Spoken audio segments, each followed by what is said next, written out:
Petroleum मसनूआत की कीमतों में इजाफा कर दिया गया। पेट्रोल ₹1 महंगा, नई कीमत ₹257.13 फी लीटर मुकर्रर। डीजल ₹7 इजाफे के बाद ₹267.95 फी लीटर हो गया। वजारत खजाना ने नोटिफिकेशन जारी कर दिया है।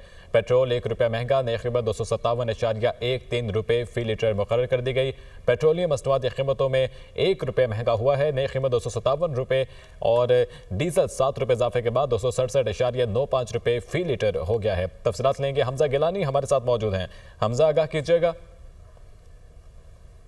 जी बिल्कुल, पेट्रोलियम मसनूआत की कीमतों में एक बार फिर हुकूमत ने इजाफा कर दिया है। ₹1 पेट्रोल की कीमत में और डीजल की कीमत में ₹7 का इजाफा किया है। इंटरनेशनल प्राइसेस फ्यूल की कम हो रही हैं, लेकिन यहाँ बढ़ रही हैं।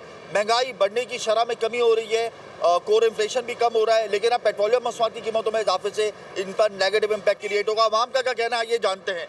₹1 क्या, कभी ₹10 बढ़ा देंगे, कभी 50 बढ़ा देंगे, कभी 10 कम करेंगे, कुछ दिन बाद ₹20 बढ़ा देंगे। ये तो चलता रहता है, इस पर कुछ भी नहीं कर सकती हम। देखिए, गाड़ी और प्रॉपर्टी तो हर आदमी नहीं खरीद सकता ना, उसमें कर लें। इसमें जो हर इंसान की ज़रूरत है, जो गरीब को भी चाहिए, अमीर को भी चाहिए, उसमें कुछ ख्याल कर ले लोगों का। बहुत शुक्रिया, बहुत शुक्रिया। पेट्रोलियम मसनूआत की कीमतों में और डीजल की कीमतों में इजाफे से हर शख्स परेशान है, क्योंकि अशिया सर्फ और अशिया खुर्दनोश की कीमतों में इसके मनफी असर मुरतब होते हैं। हुकूमत से भी अपील की है कि नज़रसानी की जाए और आइंदा आने वाले दिनों में इसमें वाज़ेह कमी की जाए। जी।